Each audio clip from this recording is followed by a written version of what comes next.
สบายดีครับพี่สบายดีมาจากจังหวัดน้องวัวลำพูเป็นยังไงรอบ่ไอเพิ่นรอเนาะนี่เว้าได้บ่ภาษาไทยเพราะว่ามีคนไทยมาหาฮะพูดไม่ได้เราไปพูดที่ไหนเราก็พูดคำเก่าไม่มีคนสวยเลยมีแต่คนน่ารักสองคนเจ้านี่เอาได้อยู่บ่ได้นายเพิ่นนี่ได้โดยเป็นจะได้มื้อนี้ผู้บ่าวมาจากประเทศไทยฮะรอไหมรอมากรอบ่เอาแต่ค่าดองเงินอยากชื่อข้าวกินขาดองเท่าไรขาดองลูกสาวช่องคนนั้น100 ล้าน100 ล้านกีบบ่โอ้200,000 บาทโอ้ผมมีเงินปานนั้นถ้าสมมุติผู้บ่าวมาจีบนี่เจ้าต้องเอาหน้าตาผู้บ่าวประมาณใดสเปคจังใดจำใดก็ได้สูงยาวขาวเท่บ่คือหน้าตาบ่เกี่ยวแต่ว่าต้องรวยบ่แม่นหักกันที่ใจหักกันที่ใจใส่หัวใจนับคักมาเบิ่งดู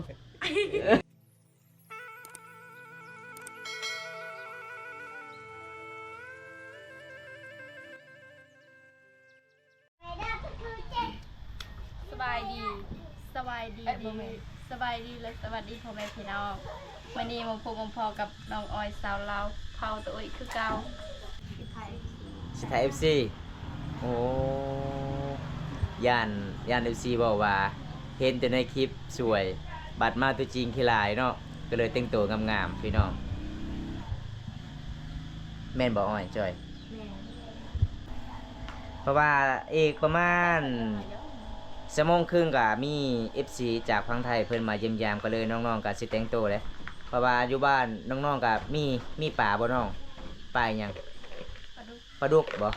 แม่นปลาดุกป่าหยังบ่เป็นปลานิ่นมันต้องไม่รออ่ะจ้ะปลาบูเท่าอยู่ดอก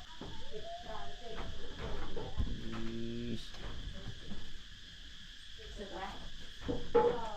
จะฉุบเมื่อกี้เกิดกลางแล้วก็ช็อกคนแล้วน้องทากระแปงยังนี่ใส่แต่พรบ่10,000โอ้อันนี้ก็10,000ขนาดใส่แต่พรก็ยังสวยเนาะแบ่งให้อายเด้อคนสวยโอเคมี FC แต่พังไทยก็จะมายิ้มยามเพราะว่าเพิ่นเห็นแต่ในคลิปแต่เพิ่นอยากเบิ่งตัวจริงเพิ่นว่างามแท้หรือบ่เพราะว่าเพิ่นดูอยู่ในคลิปตอนน้องๆไปทางไร่มาคักอีหลีเนาะเจ้าทากระแป้งก็คือเจ้าเอาไว้อยู่ในมื้อนี้ก็สิเกียมแต่งตัวมี FC มายิ้มยามเนาะใช่แล้วเพราะว่า FC บาวต้าเพิ่นมาพุ่นละมาจากจังหวัดน้องบัวลำพูนบ่น้องบัวลำพูแม่นบ่ไม่รู้แล้วเพราะว่าเพิ่นอยากเห็นน้องๆ2 คนก็เลยมื้อนี้บาวต้าก็สิพาเพิ่นมายิ้มยามสบายดีครับพี่สบายดีมาจากจังหวัดน้องวัวลำพูน้องบัวลำพูเนาะนี่ก่อนมาช่วยไหมอายเพิ่นซอยบัดนี้แม่นเห็นได้ปะซอยกินแล้วก็เจ็บท้องเนาะเพราะว่ามาสูตรเบาหนายมื้อนี้ทุกคนขออนุญาตเด้อเบาหนายเด้อมื้อนี้ขอสิโชว์ฝีมือโอเคขอสิโชว์ฝีมือลูกเคยบ่เฒ่ามาแล้วลูกเคยบ่สบายดีบ่เฒ่าสบายดีบ่เฒ่าอันนี้เด้อลูกเคยเด้อคอยลูกเคยคือกันลูกเคยมาแล้ว2 คนเลย2 คนเลยนั่งให้กำลังใจเนาะเป็นจังได๋น้องจอยมื้อนี้เคินหลายบ่เคินแล้วเนาะที่ว่าเป็นจังได๋รอบ่อายเพิ่นรอเนาะโอ้ยน้องอ้อยมื้อนี้เคินหลายเลยพี่น้องเพราะว่าเพิ่นเดินทางมาไกลได้แต่ประเทศไทยมื้อนี้สิซอยแล้วก็เอาไปลวกเนาะทุกคนเพราะว่าอายเพิ่นกินดิบบ่ได้เนาะเอาไปลวกเนาะไปลวกแล้วก็จ้ำแจ่วเนาะหม่อมปิดใจปอดังมาปอเด้อได้หันยังมาซอยจอยรอได้หันยังมาสินงัวบ่โอ้ยรอมากจ้ามีอาหารแซ่บๆเลยเนาะเจ้าก็รอเป็นจังได๋น้องจอยมื้อนี้เว้าได้บ่ภาษาไทยเพราะว่ามีคนไทยมาหาฮะพูดไม่ได้พูดไม่เป็นแต่ภาษาตะโอยเนาะโอ้ยพี่น้องยังพูดบ่ได้ไว้นั่นก็ได้เดี๋ยวค่อยจัดการมื้อนี้แม่ก็เลาะถักเนี่ยลวกเราทานกินเราทานกินก็ได้เอาผักไปล้างก็ได้เดี๋ยวค่อยไปล้างซอยก็ได้ใช่มีดเนี่ยคุณลูกสาว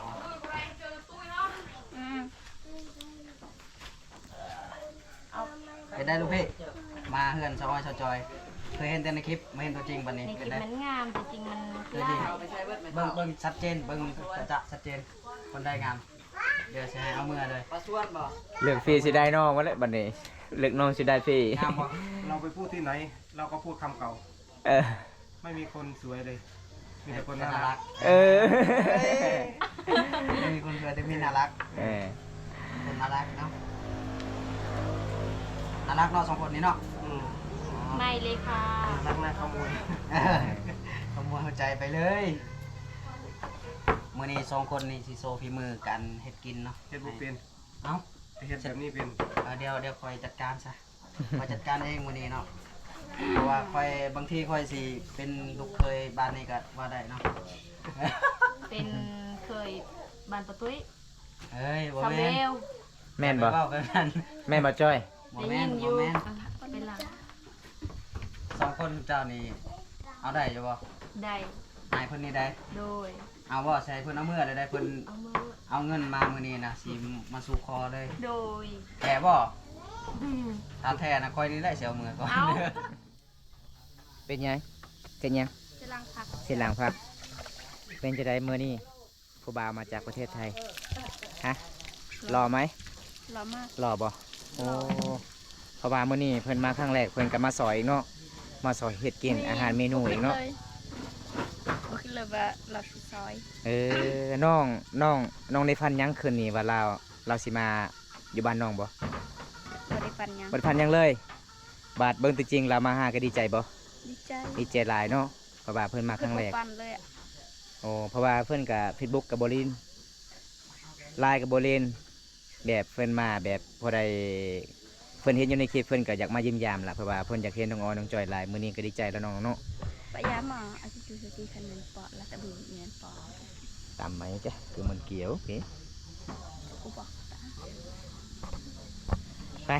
ไปนั่งเล่นกับไอ้เพื่อนก่อนเพราะว่าไอ้เพื่อนก็ ปอดเอ้ยเดี๋ยวโย มาจากจังหวัดหนองบัวลำพู ไกลเนาะ ไกลเติบอยู่ได้เว้นงานที่น้องเพื่อนมาหาน้องโอ้ยบ้านใกล้เอหลีตอนนี้ก็น้องๆก็กำลังสิเฮ็ดกินพี่น้องเพราะว่าทีมงานเฮาก็กำลังสิซอยปลาเด้อกับไอ้เพิ่นไอ้ใหญ่เพิ่นจากฝั่งไทยพี่น้อง สบายดีบัด เป็น ชวน จะได้พอเท่ามื้อนี้มีลูกเคยมาหา ดีใจแล้ว ดีใจแล้วเนาะ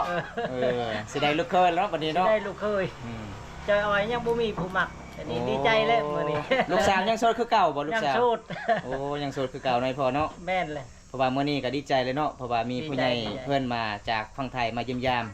โดย เพราะว่าเพิ่นเห็นแต่ในคลิปมื้อนี้เพิ่นอยากเห็นแท้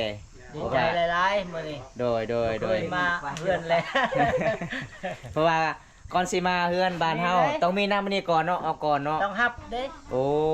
แขกมาเฮือนก็ฮับตัวนี้เด้ โดย ตัวสำคัญที่สุด สำคัญที่สุดก็คือตัวนี้เนาะต้อง ความ มี ฮักแพงนี่ โอ้ต้องมีแก้ข่าวก่อนหน่อยพอเนาะ สบายดีพ่อเฒ่า สบายดีบัดชวน โอ้ยเนาะบ่าวไทยบ้านนอกกับบ่ได้เห็นพ่อเฒ่าโดนเนาะ เออ โดนนี่ลีได้ประมาณ 3-4 เดือนพุ่นแหละที่บ่ได้ไปถ่ายเนาะบ่ได้ไปถ่ายครอบครัวเพิ่นเนาะเป็นจังไดช่วงนี้ข้าวน้ำซ้ำปลากะพอกินอยู่บ่ โอ้ยสิหมดแล้วเขาอะนะ สิหมดแล้ว ยังได้อยู่ทุ่งนี่แหละเขา ใช่ข้าวยังได้นี่บ่ หมดนี่ก็แล้ว อันนี้คือข้าวเปลือกของเพิ่นเนาะ ข้วปลือก ประมาณยัง10กระสอบเนาะ ยัง10กว่าช เพิ่น อบ เอาไว้อยู่เทิงพุ่น ลืมถ่าย ใส่ลูกสาวไปใส่เบิด นี่เลยเฮ็ดกินนี่แหละ โอ้ ลูกสาวของเพิ่นกำลังแต่งอยู่ครัวกินเนาะพูด2 คน เอ้า2 คนเสื้อเหลืองกับเสื้อสีส้มน่ะ ลูกเคยติ เคยแล้ว อ้าวมีลูกเคยแล้ววันนี้ เออ แสดงว่าบ่คู่แล้ววันนี้ลูกสาวของไอ้พ่อมีแต่2 คนวันนี้ลูกเคยมาแล้วเด้อ2 คนบ่าวไทยบ้านนอกสิไปไว้ไสบัดนี้ บ่มีแล้ว บ่มีแล้ว บ่พอ โอ้ยตายแล้วบ่าวไทยบ้านนอกสิได้กลับเพื่อนแล้วบาดนี้ ถ้ายังชอบคนใหญ่บ่ ยังสองคน เอ ไง อถ่ายอีกขึ้นมานี่พี่น้อง ความหัก ก่อนสิ แพ มาง อัน หมู่ นี้ บ้า ตอน นฮับ เพิ่นก็ อ่านกัน ก่อนหับเป็นอย่างดีเลยแบบเคสชนบทบ้านเฮาต้องมีตัวนี้ก่อนนะพี่น้องเอ้ยแก้ข่าวก่อนพี่น้องแบบตามประเพณีชนเผ่าตะเวต้องมีตัวนี้ก่อนเด้เคสชนบทชนเผ่า โต โร ยัง พี่ โต น้อง นี่ มาจะจวดพี่น้องแก้ข่าวน้ำข้าว นํกันหมดเด้อ ได้ อืม กินได้ก็กิน แล้วปลูกมันจุดให้ แล้ว แล้วเนาะ แม่นแหละ อ๋อใส่สาวจอยว่ายังบ่แล้วยังไปฮือให้อีก ยังจะฮือเลย อีก 2-3 มื้อนี่บ่ เออเรียกตลอดคู่มือเรียกทางบ้าน จังได๋บัดนี้ เชฟบ่เคย อยู่ จะได้เรามึงน้อง จอกเดียวนอนเลยเลย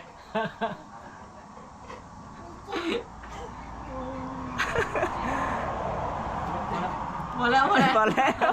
พอแล้วมันแบบบอกอยากเป็นลูกเคยแล้ว เป็นแล้ว ไปอาบน้ำห้วยบ่มีน้ำเพราะว่า น้ำห้วยก็แห้งแล้วเนาะยันแต่น้ำสางบ่ แม่ พอเท้ายินให้จอกเราลายๆเนาะยินเราให้ลูกสาวเพิ่นกินจังหน่อย เอาขึ้นหน่อยอีหลีเอาอีกจังหน่อยหนึงโอ้ยพอเท้าก็ตามมายินเล่าตลอดเนาะพี่น้อง เป็นยังไงช่อย จักชีวาจังไรแหละเพื่อนน่ะตามมายินเล่าตลอดเพราะว่าจอกเดียวน่ะบ่ได้ต้องซองจอกเนาะเพราะว่าคนเฮายางซองขาเพิ่นว่า บางงานพอดีในเสียงบ่มี เป็นยังไงน้องอ้อยเมื่อนี้เบาไทยบ้านนอกครับรูยังหล่อคือเก่าบ่ฮะ บ้านเรารอ ยังหล่อคือเก่าโดนแล้วเนาะบ่ได้เห็นหน้าตากันเนาะเพราะว่าลอยเมียบ่ได้ แม่นบ่น้อง แม่น เป็นยังไงเมื่อนี้ข่าวคนไทยมาหาเป็นยังไงรอไหม รอ รอมาก ใช่ เป็นยังไงสเปก แม่บอกเขา สเปกเลยอะ สุดยอดปะสุดยอดเนาะ อันใดบ่เท่า ตอนนี้น้องๆกำลังสิปิงปลาครับ เอาอีกแล้ว เพราะว่าน้องๆกัน ไม่ เวลา แน่บัดนี้ นมไทยมายิ้มย่างกับเพื่อนฮับต้นเป็นอย่างดีเด้วันนี้กับสาวอ้อยสาวจอยกับสาวจอยกำลังสิปิงปลาส่วนสาวอ้อยกับกำลังสีซอยนางสินรัวนี่แหละพี่น้องเอ้ยส่วนสาวก้อยกำลังสี เดี๋ยวคอยสิ เป็ดแจ่วพี่น้อง ไก่เป็ดบ่มี ขออนุญาตเด้อ ออกจนกินไอ้ลูกเคยกิน เป็ดชาไก่กับ แปลกแล้วเนาะบะโกยเนาะขันมาเคโตเอะเนาะต้องมีนำแก่ข้าวไปก่อนเนาะ อ๋อตก พอเลยพอเราย่อมได้ ส เอา อง เลย ดอกนี่มึนเลยรีเลย ถ่ายคลิปบ่ได้เลย จอย โอ้ยคอยก็ลืมคือกันเนาะดีๆเด้ดีๆอุ้ยดีๆเด้ดีๆเด้ ดีแล้วค่ะ สุกเลยบ่น้อง ย่านเด้ สุกแล้ว อันนี้ก็บ่อนเฮือนน้องๆเฮ็ดกินเด้พี่น้องเห็นบ่จะเป็นคนครัวของน้องๆแบบพระเจ้านึ่งข้าวแล้วว่าเฮ็ดกินอาหารกับจุดนี้เด้มื้อนี้คันแขกมาเฮือนมาซานกับสาวอ้อยสาวจอยก็เมื่อยหลายพี่น้องรับตอบเป็นอย่างดีเด้เพราะว่ามามื้อนี้ก็ไอ้พ่อของสาวอ้อยก็โอ้ยพี่น้องเอ้ยต้องมีน้ำแก่ข้าวไปก่อนในเคสชนบทพี่น้อง น้องไปซื้อบ่ได้ไปไสว่าสิมาเมืองน้องเป็นผู้มีผู้สาว เสร็จแล้วคนเชียร์เรียกเราต้องไปรถก็ได้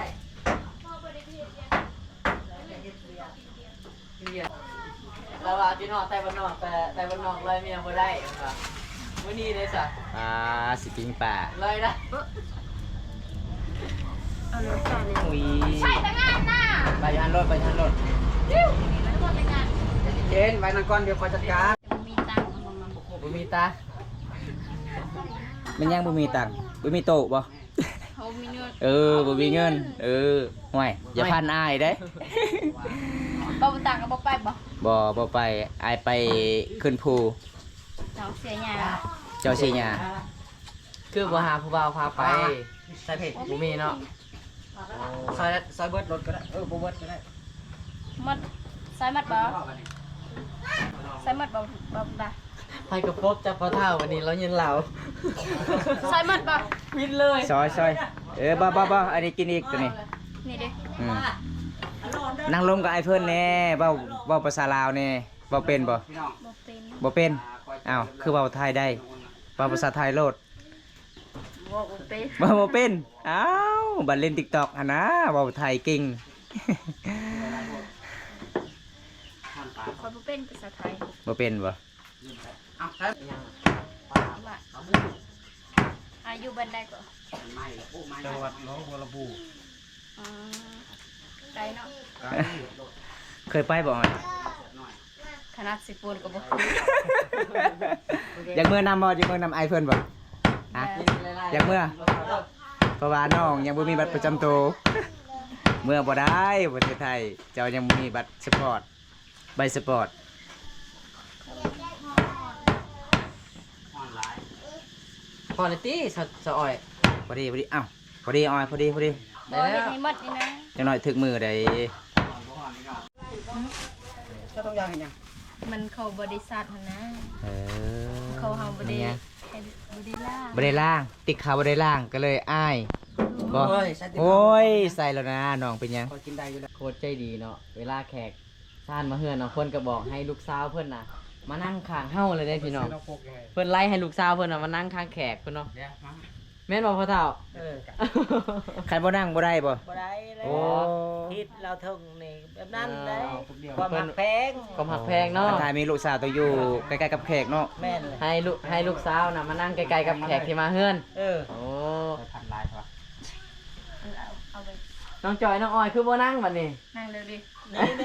คนเดิมพวกนี้เลย ผู้หนึงเบิ่งนี่ได้พอป่ะเห็นบ่ เราถึงเฮาอะ ทางใดผู้หนึงน่ะผู้หนึงเบิ่งซ้ายผู้หนึงเบิ่งขวาบ่ เพิ่นให้ลูกสาวเพิ่น โอ้ มานั่งข้าง ซื้อน้ำแข็งน้ำ ไปบ้านไทยบ้านนอกนะ เออ มานั่ง ไป ทางกลางพี่เนาะกินจังหน่อยหนึงก็ได้ คนละครึ่งเรา คนละครึ่ง คนละครึ่งเอา เอ เอ้ อย กันทาจริงใจเอา สงสารน้องเขา เออ เดี๋ยวเราต้องดูก่อน เออ มันไม่ขึ้นเอาอีกหน่อยนึง กองไฟดังมาดีมันคือหยัง เออ ฮะ มันมืด เราต้องมีน้ำ ต้องมีน้ำบ่อ้าวพี่ เรา อ้าว ไม่เก่งเราไม่เก่ง อืมคันทาจริงใจเพิ่นก็จริงใจกับคุณเห็นบ่เพิ่นละกินคนละครึ่งน้ ต้องกินน้ เป็นยังไงบัดนี้ ำกินอย่างนี้ไม่ได้หรอกพวกเลยเนาะมันต้องกินน้ำด้วย ำแรงมาก มันแรงมาก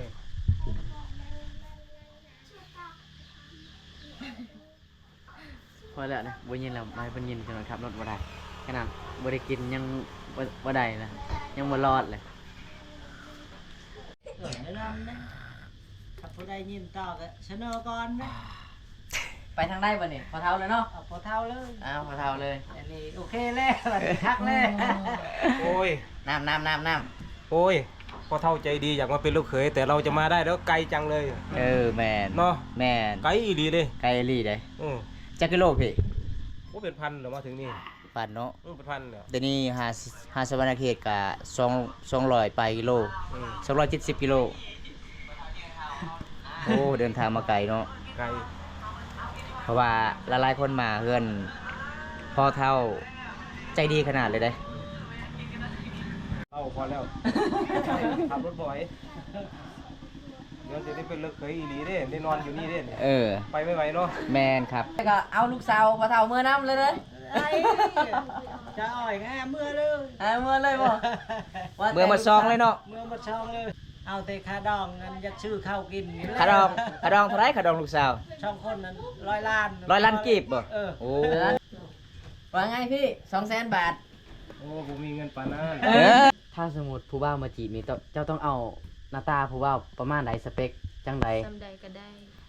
สูงยาวขาวเทพบ่ อืม เฮ้ยคือหน้าตาบ่เกี่ยว แมน แต่ว่าต้องรวย บ่แมน บ่แม่น หักกันที่ใจ หากันที่ใจใส่หัวใจนับคักมาเบิ่งดู หลังจากที่น้องๆมาซื้อดับกินแล้วก็เฮาสิยอผักข้าวกินให้สุเค้กมายิ้มยาม ผมเป็นน้องๆในยกนะ ผู้ใด มาเป็นเซฟเด้อมื้อ ลู นี้ กเคยบ่ เป็นเด็กเสิร์ฟเป็นเด็ก ลู เสิ ก ร์ฟ เคยสิโปน บอกว่าเป็นเด็กเสิร์ฟให้ เอ ไป อ เดี๋ยวสิยกไปให้ทางอายๆเพิ่นเนาะระวังเด้อขอยันมือกองตีลังกาได้เอาไปใช้บัดนี้บัดนี้บ่อ่ะมาบัดนี้ของกินมาแล้วจ้า มาเด้อ พอเท่ายับใกล้ มากินน้ำกันพี่น้องเอ้ย มาเด้อ พี่น้องมาเมื่อนี้เฮือนชอชาวจอยเพราะว่ามีผู้ใหญ่จากฝั่งไทยเพิ่นมาเยี่ยมยามกะเพิ่นรับตอนเป็นอย่างดีเด้อพี่น้องเห็นบ่แบบเคียวชนบอดชุมพรบรูตัวเอ้ยแบบนี้เด้อพี่น้องเอ้ยใจดีหลายๆคนพี่น้องอันนี้พ่อของสาวอ้อยชาวจอยมากินน้ำกันอืม ได้ ปลาอากาศร้อนเลยเนาะสาวอ้อยชาวจอยมื้อนี้เนาะ ฮ้อนแต่ว่าบ่มีพัดลม เป็นยังไงอาการร้อนมื้อนี้อยู่กับอ้ายอยู่ใกล้กับอ้ายเป็นยังไงเศร้าเลยบ่ ร้อนเลย เศร้าร้อนเลยเอ้ย เสียงนัว เศร้าล่าบ่เด้อ FC กินข้าวบ่ ๆมาสาวบุญตา มากินข้าวน้ำกัน เดี๋ยวมากินข้าวด้วยกันเด้อ เพียนี่มันบ่คม เศร้าโกย คมคือสิครับเดี๋ยว เอิ้น FC กินข้าวด้วยกันนี่ มาเด้ออาย เออมาเด้อครับกินข้าวด้วยกันเด้อครับเพราะว่ามื้อนี้ก็มาเยี่ยมยามกับอ้ายเพิ่นมาจากจังหวัด กินไอ้อ้อยไก่ ปัญญา บัวลำพู หนองบัวลำพูเนาะ เอ เพราะว่าเพิ่นมาครั้งแรกเด้เพิ่นเห็นอยู่ในคลิปก็มาฮอดเพิ่น บังไว้ ซาน้องอ่อนน้องจ้อย บังไว้ มื้อนี้ก็ ทางพ่อน้องอน้องจอยก็ยืนอยู่ศาลนั่นล่ะพี่น้องเพราะว่าเพิ่นก็ทำตามเป็นอย่างดีเด้นี่ต้องมีตัวนี้พี่น้องเคสนบทชุมพาวรูบ้านเฮาพี่น้องเพราะว่าไอ้แม่ของสาวเอาจอยก็ค่าเรียกหลายมื้อนี้พี่น้องไปเฮือนพี่น้องเพราะว่าเขาเจ้าก็มีเวียกพี่น้อง ซอยซิงอแล้วก็ปลาบรูนะ ปลาบู ปลาบูเลยโบเวนปลาบูนะปลาบูนะที่สะจอยสะออยไปใส่หมอง ง่ายเลย มาทุกคนมากินข้าวกิน ยัง น้ำ มา กัน ใกล้ เนาะ ๆไหม กิน มามื้อนี้กะ กินปลา นี่ดิ มากินข้าวกินน้ำเยือนสะจอยสะออยคือเก่าเนาะเป็นไดที่มือคอยตำแจ่วก้อยแจ่วกับซอยซินงัวนะแซ่บบ่แซ่บหลายแซ่บบ่จอย แซ่บ แซ่บก็กินหลายๆเด้อให้ใหญ่ไว จนเบิดเลย ๆกินเลยเด้อ เฮ็ดคือบอกกูเฮ็ดบ่ได้แล้วเนาะ มีแตะเกียบเพิ่นเฮ็ดได้ คอยเฮ็ดได้เบิด มาจับมา เกรงใจวะอืม จำบ่คุยปาน มาคุยกันเอง ถ้าสิจับเนาะบ่จับให้คอยเลยเนาะ นี่ เอาให้คอยบ่ขอบใจเด้อ จำแจวก่อน ออนไลน์เนาะยิ้มแล้วบ่กินข้าวสะจอย กินแล้ว จะได้กลับปะแล้วได้บัดนี้ โดย ทั้งสะจอยสะอ้อยแล้วกับพ่อเฒ่าเพิ่นจะได้กลับปะแล้วเด้อพ่อเฒ่าแม่เฒ่าแม่เฒ่าห้าก็มาแม่เฒ่า ขอบใจหลาย บ่มีหยังมาฝากมาตอนเด้อ ๆบ่มีหยังก็ดีใจ มา แล้ว เยี่ยมมายามกันนี่แหละมาเยี่ยมยามกันเนาะมาเป็นพี่เป็นน้องกันนี่แหละ มาเฮือนนี่บ่ม่วนนะ บ่ม่วนบ่ เออ โอ้ยจะได้มาคู่มือเลยจ้ะ มื่อกัน สิสิมาสมัครเป็นลูกเคยเลยจ้ะ ได้ ได้บ่จอย ฮะ ได้แท้บ่ ถ้าได้แท้สิมาอีหลี ได้แท้ บ๊ายบายเด้อ บ๊ายบาย เดี๋ยวเจอกันใหม่เนาะ โดย มื้ออื่นเจอกันใหม่เนาะ โดย ไปกันเด้อพ่อเฒ่าเมื่อกันเด้อเดี๋ยวมื้อหน้าสิมาเยี่ยมยามใหม่เด้อ ใจหลาย ขอบใจคือกันโอ้ยนี่บ่มีหยังมาฝากมาตอนเด้ปะก่อนเด้อเมื่อปะก่อนบัดนี้ ๆ